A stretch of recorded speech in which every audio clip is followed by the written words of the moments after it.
के समय तमाम विपक्ष के दलों को हम लोगों ने इकट्ठा किया। उसमें कांग्रेस जो है मजबूत स्तंभ है उस इंडिया अलायंस का, और जो भाजपा की वैचारिक सोच का विरोध करते हैं उन सब लोगों को साथ लेने का बीड़ा राहुल गांधी जी ने, खड़गे साहब ने और तमाम नेताओं ने, हमारे जितने इंडिया अलायंस के पार्टनर हैं, उन्होंने बीड़ा उठाया था।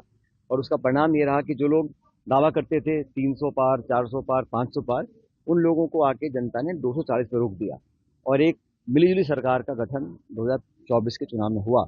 और खासकर राजस्थान में, उत्तर प्रदेश में, महाराष्ट्र में, हरियाणा में हमारा इंडिया अलायंस का बहुत अच्छा परफॉर्मेंस रहा। जम्मू कश्मीर में हमारा अच्छा परफॉर्मेंस रहा। तो इंडिया गठबंधन का जो जिस सोच के साथ इसका निर्माण किया था वो आज भी कायम है। इंडिया गठबंधन पहले मजबूत था, आज भी मजबूत है।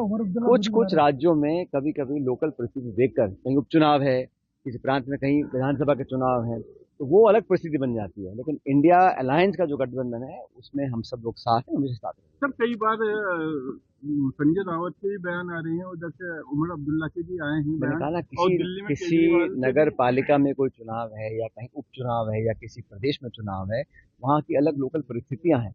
लेकिन राष्ट्रीय स्तर पर बीजेपी और एनडीए के विरोध में जो तमाम दल हैं वो पहले भी एक साथ थे और आज भी एक साथ हैं। दिल्ली में किस तरह की संभावना देखते हैं चुनाव को लेकर? देखिए, दिल्ली में जो राजनीति हो रही है, मुझे बड़ा खेद है कि कई बार आम आदमी पार्टी को मौका दिया जनता ने, दिल्ली की जनता ने, और उसी जनता ने कई बार केंद्र सरकार ने भाजपा को मौका दिया।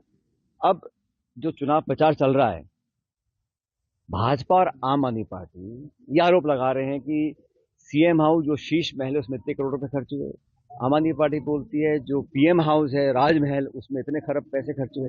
तो जो संवाद है, जो चर्चा होनी चाहिए दिल्ली विधानसभा चुनावों में, वो आप और भाजपा के जो आपस के झगड़े, आरोप प्रत्यारोप और मकान पे कितना खर्च हो रहा है, इस तक सीमित रह गया। के समय तमाम विपक्ष के दलों को हम लोगों ने इकट्ठा किया। उसमें कांग्रेस जो है मजबूत स्तंभ है उस इंडिया अलायंस का, और जो भाजपा की वैचारिक सोच का विरोध करते हैं उन सब लोगों को साथ लेने का बीड़ा राहुल गांधी जी ने, खड़गे साहब ने और तमाम नेताओं ने, हमारे जितने इंडिया अलायंस के पार्टनर हैं, उन्होंने बीड़ा उठाया था।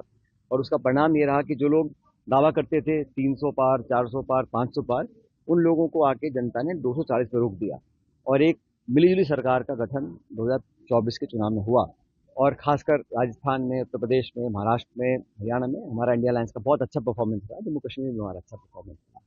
तो इंडिया गठबंधन का जो जिस सोच के साथ इसका निर्माण किया था वो आज भी कायम है। इंडिया गठबंधन पहले मजबूत था, आज भी मजबूत है।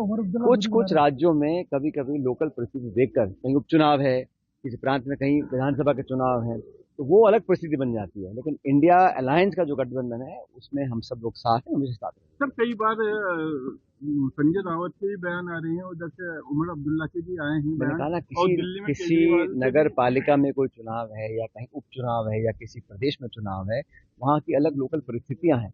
लेकिन राष्ट्रीय स्तर पर बीजेपी और एनडीए के विरोध में जो तमाम दल हैं वो पहले भी एक साथ थे और आज भी एक साथ हैं। दिल्ली में किस तरह की संभावना देखते हैं चुनाव को लेकर? देखिए, दिल्ली में जो राजनीति हो रही है, मुझे बड़ा खेद है कि कई बार आम आदमी पार्टी को मौका दिया जनता ने, दिल्ली की जनता ने, और उसी जनता ने कई बार केंद्र सरकार ने भाजपा को मौका दिया।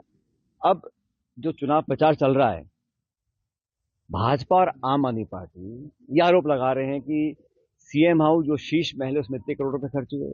आम आदमी पार्टी बोलती है जो पीएम हाउस है, राजमहल, उसमें इतने खरब पैसे खर्च हुए।